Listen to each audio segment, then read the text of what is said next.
Hello everyone, welcome to the Judicial Wings, the knowledge of judiciary, executive and legislation. I am Advocate Pallavi Gamande with you again. गेले काही दिवस झाले मी कुठलाही video upload केला नव्हता due to the viral infection. थोडी तब्येत खराब असल्या कारणाने, आवाज थोडा व्यवस्थित नसल्या कारणाने, पण right now I am feeling well. So आपण आता इथे या वॅकन्सीवर चर्चा करूया. ही वॅकन्सी आहे ॲडव्हर्टिजमेंट जी UPSC कडून आलेली आहे. याच्यामध्ये ऑनलाईन रिक्रुटमेंट अप्लिकेशन म्हणजे ORA मध्ये तुम्हाला UPSC साईटला गेलं की तुम्हाला ORA ऑनलाईन रिक्रुटमेंट अप्लिकेशन आहे, तिथे तुम्हाला ॲप्लिकेशनही मिळेल आणि अप्लाय करण्यासाठी पण मिळेल. ही वॅकन्सी जी आहे ती प्युअरली लॉ म्हणजे लिगल फील्डमधली आहे आणि जो विद्यार्थ्याचे लॉ कम्प्लीट असेल त्यालाच इथे फॉर्म भरता येणार आहे. दुसऱ्या कुठल्याही विद्यार्थ्यासाठी ही वॅकन्सी नाही आहे. 100 वॅकन्सी प्लस 2 वॅकन्सीज अजून आहे, बट त्यासाठी PhD वगैरे क्वालिफिकेशन एक्स्ट्रा मागितलं आहे. तर तुम्ही बघू शकता ज्यांचं PhD आहे ते इथे फॉर्म भरू शकता. अदरवाईज ज्या 100 वॅकन्सीज आहेत त्याबद्दल आता इथे आपण चर्चा करणार आहोत.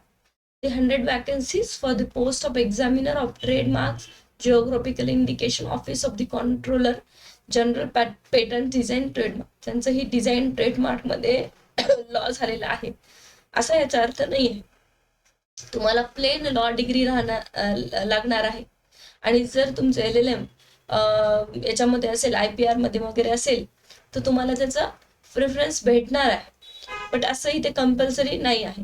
प्रॅक्टिस 2 वर्षाची मागितली आहे, कदाचित आपण पुढे बघूया, पण तरी कंपल्सरी नाही की ते ट्रेडमार्कच्या त्याच्यामध्ये असेल. प्रॅक्टिस बद्दलही मी बोलते, पण सध्या आपण इथे बघूया की लॉच्या विद्यार्थ्यांसाठी ही UPSC ची 100 वॅकन्सीज इथे दिली आहे. ठीक आहे. रिझर्वेशन नॉन रिझर्वेशन ओपन कॅटेगरीला 48 आहे, EWS 9 वॅकन्सी आहे, OBC 20, SC 70, ST 6 आणि 8 PWD अशा वॅकन्सीज इथे 100 आहे. सेंट्रल गव्हर्नमेंटची वॅकन्सी 7th पे आहे. खूप चांगल्या प्रकारे पेमेंट म्हणजे जवळपास 1 ते 1,25,000च्या वर पेमेंट मिनिमम असते इथे. पर्सन आता डिसॅबिलिटी बद्दल सांगितलं आहे. डेफिनेटली डिसॅबिलिटी बद्दल इथे तुम्हाला काही रिलॅक्सेशन दिलं असतं. पे लेवल 7 बघू शकता तुम्ही. 30 इयर फॉर द जे की रिझर्वेशन मध्ये येत नाही ओपन कॅटेगरी. तुम्ही जर 30 वर्षाच्या आतमध्ये आहात आणि ओपन मधून आहात किंवा EWS मधून आहात तर तुम्ही हा फॉर्म भरू शकता. 30 वर्ष लास्ट लिमिट आहे. 30च्या प्लस मध्ये जर येत असेल तुम्ही तर नाही भरू शकत. OBC ला 3 वर्ष रिलॅक्सेशन आहे. जर OBC मधून येतात तर 33 वर्षापर्यंत तुम्ही हा फॉर्म भरू शकता. SC ST साठी 35 वर्षापर्यंत तुम्ही, आणि जर याच्यामध्ये PW मध्ये येत असेल तर 40 वर्ष असे तुम्ही इथे रिलॅक्सेशन दिलाय. म्हणजे ओपनचा विद्यार्थी जर 30 वर्षाच्या आत असेल तर तो फॉर्म भरू शकतो. बाकी रिलॅक्सेशन बघू शकता तुम्ही.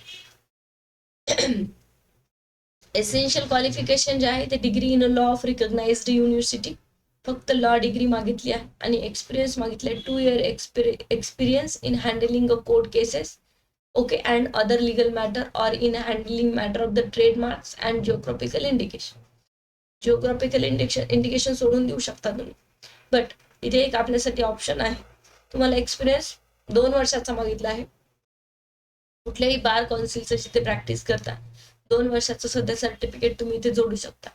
आणि कोणतेही एक ॲडव्होकेट असेल जिथे की ते ट्रेडमार्कच्या केसेस हँडल करत असेल आणि त्यांनी 10 वर्षाच्या वर प्रॅक्टिस केली, त्यांच्याकडनं तुम्ही एक एक्सपिरियन्स सर्टिफिकेट घेऊ शकता आणि त्यांच्या 1-2 मॅटरमध्ये तुम्ही अपियर राहून त्याचा अनुभव घेऊ शकता, कारण अजून इंटरव्ह्यूला खूप वेळ आहे. ठीक आहे. तर अशा पद्धतीत तुम्ही एक्सपिरियन्सला करेक्शन करू शकता जरी ट्रेडमार्कचे एक्सपिरियन्स तुमच्याकडे नसेल तरी. ठीक आहे. आता qualification are relaxable at the discretion of the union सोडून टाका, हे आपल्या कामाचं नाही आहे. ठीक आहे. तर डिझायरेबल क्वालिफिकेशन परत तुमचं सपोज जर मास्टर डिग्री ज्यांचं ही LLM IPR मध्ये झालंय, इंटेलेक्च्युअल प्रॉपर्टी राईट रेकग्नाइज्ड युनिव्हर्सिटीमधून, तुम्ही IPR ला जर ऍडमिशन आता घेतलेली आहे LLM ला किंवा आहे ऑलरेडी, तर त्यांच्यासाठी डिझायरेबल क्वालिफिकेशन आहे की त्यांना बेनिफिट याचं मिळेल. ठीक आहे. द ड्युटीज काय असणार आहे या पोस्टच्या? The examiner of the trademark, geographical indication, performance, statutory, cost, judicial function provide तुम्हाला द्यायचं आहे. इंटेलेक्च्युअल प्रॉपर्टीशी रिगार्डिंग जे की सेंट्रलचे मॅटर्स आहेत त्याबद्दल इथे काम असणार आहे याबद्दल आपण नंतरही चर्चा करू शकतो जेव्हा इंटरव्ह्यूला वगैरे जाऊ. आता सध्या तुम्ही फॉर्म भरणे आणि कोण इलिजिबल आहेत याच्याबद्दल मी इथे चर्चा करते. 2 इयर प्रोबेशन आहे, ठीक आहे. ऑल इंडिया सर्व्हिसेस आहे, कुठेही तुम्ही सर्व्हिसला लागू शकता, ठीक आहे. त्यानंतर ही दुसरी जी वॅकन्सी आहे जी मी तुम्हाला सांगितलं त्याबद्दल आहे. 2 वॅकन्सीज आहे, कारण 102 वॅकन्सीचं हे नोटिफिकेशन आहे. तर 2 वॅकन्सीज आहे, याच्यामध्ये PhD तुम्हाला रिक्वायर्ड सांगितली आहे, ठीक आहे. आता तो तुम्ही ही जर पाहिजे असेल या वॅकन्सीमध्ये तुम्ही बसत असेल तर एज क्रायटेरिया जास्त आहे. PhD इथे रिक्वायर्ड आहे ह्युमॅनिटीज किंवा सायन्समधून, लॉमधून, लॉ मॅनेजमेंटमधून. तर तोच विद्यार्थी ते फॉर्म भरू शकतो, तो व्यक्ती फॉर्म भरू शकतो. त्यांना एक्सपिरियन्स पण जास्त सांगितलाय. सो तो भाग वेगळा, 2 पोस्ट वेगळ्या आहेत ह्या. 100 पोस्ट ज्या आहेत 2 वर्ष एक्सपिरियन्स आणि बाकी लॉ डिग्री सांगितले, बाकी काही नाही, ठीक आहे. त्याच्यानंतर आता इथे ऑनलाईन रिक्रुटमेंट जे आहे ते 31 डिसेंबर पर्यंत आहे, म्हणजे अजून वेळ आहे. 31 तारखेपर्यंत तुम्ही फॉर्म सबमिट करू शकता, ठीक आहे की नाही, अशा पद्धतीमध्ये. तर तुम्ही फॉर्म भरणं सुरू करा, ज्यांनीही सुरू केलं नसेल त्यांनी. तुम्हाला यूट्यूबवर किंवा गुगलवर UPSC साईटवर या नोटिफिकेशन बद्दल माहीत झालंच असेल, बट तरी महाराष्ट्रातल्या पर्टिक्युलरली विद्यार्थ्यांसाठी मी नेहमी सांगते तुम्हाला की इव्हन UPSCच्याही परीक्षा देत राहा, एक वेगळा अनुभव येतो आणि आपल्याला वाटतं तेवढं काहीही अवघड नसतं. MCQच पॅटर्न आहे, आपल्या MPSCचाही पॅटर्न तोच असतो, त्यांचाही पॅटर्न तोच असतो.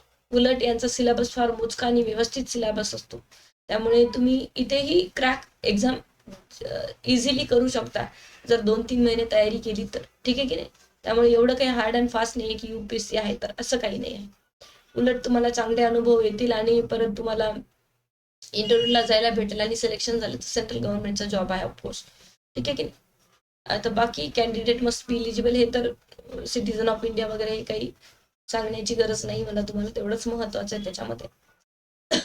त्यानंतर पुढे काही दिलंय का बघूया. एक्झाम होणार का, ते एक्झाम डेफिनेटली होणार, ते डेट आपल्याला देतील. आणि यांचं जे असतं ते खूप लेट किंवा MPSC सारखं आपलं वर्ष जात नाही, लगेचच ते 2-3 महिन्यात एक्झाम घेत असतात, त्यामुळे 3ऱ्या-4थ्या महिन्यात तुमची एक्झाम्स होऊन जाईल, ठीक आहे की नाही. त्यानंतर पुढे येऊ शकतो आपण, last date for the submission तीच आहे जे की त्या दुसऱ्या पोस्टसाठी आहे. ॲप्लिकेशन फीज असेल, ॲप्लिकेशन फीज खरं तर मुलींना नसते, त्यामुळे ॲप्लिकेशन फीज मुलींना लागणार नाही. तुम्ही एकदा चेक करून घ्या, डायरेक्टली फॉर्म सबमिट होऊन जाईल तुमचा, ठीक आहे. त्याच्यामध्ये सिलेबस काही दिलेला नाही आहे त्यांनी नोटिफिकेशनमध्ये, बट आपण बघूया सिलेबस, एक जनरली सिलेबस काय राहील. लगेचच सिलेबस काही दिवसातच येईल, त्यामुळे तुम्हाला खूप जास्त वाट बघायची गरज नाही आहे. जसं सिलेबस आला तसं मी तुम्हाला नक्कीच सांगेन. तर जे की IPRचे जे लॉ आहेत आपले IPR, सगळ्यात आधी तर कॉन्स्टिट्यूशन राहणारच आहे, कॉन्स्टिट्यूशन कंपल्सरी असतं सगळ्यांनाच, ठीक आहे की 1-2. आय थिंक CPC पण राहील कदाचित, सिव्हिल प्रोसिजर कोड. क्रिमिनल राहील की नाही याबद्दल मी आता सध्या कन्फर्म नाही आहे, बट IPRचे सगळे लॉ जे की ट्रेडमार्क्सचे लॉ आहेत ते तुम्हाला इथे राहणार आहे. तर ते जवळपास आय थिंक 5-6 ऍक्ट असतील, ते आपल्याला इथे करावे लागणार आहे. बाकी constitution regularly, civil procedure code, बाकी बघूया कशा पद्धतीची एक्झाम होते. अजून याचा काही सिलेबस वगैरे काही आलेला नाही आहे. तुम्ही फक्त फॉर्म भरून ठेवा, फॉर्म भरल्यानंतर जेव्हा सिलेबस येईल तेव्हा मी तुम्हाला नक्की सजेस्ट करेन. तुम्ही सेल्फ स्टडीही करू शकता बिलकुल, किंवा मग तुम्हाला जर काही क्लासेस लावायचे असेल वगैरे तर त्या पद्धतीनेही जाऊ शकता. बट IPR वगैरे थोडेसे अवघड विषय आहे, तर त्यासाठी तुम्ही यूट्यूबवर किंवा इकडनं तिकडनं मटेरियल कलेक्ट करू शकता. बट आता हा विषय नाहीच आहे, आता फक्त तुम्ही फॉर्म भरायचा आहे आणि फॉर्म भरून सिलेबसची वाट बघायची. पण फॉर्म नक्की भरा, फॉर्म भरायला काही हरकत नाही, त्याबद्दल मी ते सांगते, ठीक आहे. Thank you so much. या पोस्टबद्दल मी तुम्हाला माहिती घेऊन आलेली आहे आणि तुम्ही फॉर्म भरायला सुरुवात करा, कारण 30 जी डेट आहे December last date. Thank you so much.